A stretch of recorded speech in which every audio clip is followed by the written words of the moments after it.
worked in a Bible school, or went to Bible school, and originally worked in summer camps a lot. He was testimonies like we bring high school kids in, they work in camp. Everybody pretty much had to be ready to give their testimony to the campers and stuff. And a lot of them, sounds like maybe Mary Beth and I are pretty kind of similar, raised in church, saved at a very young age, or Travis.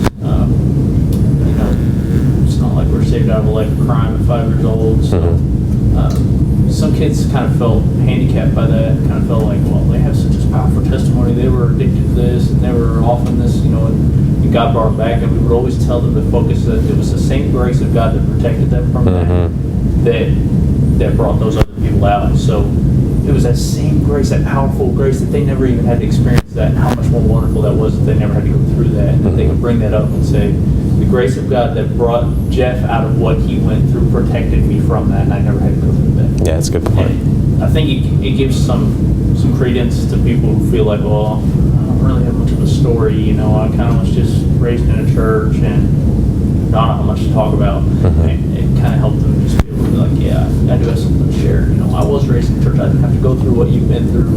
And it helps now for me to be able to talk to somebody who's an adult and is coming to Christ as an adult, where I don't really have that.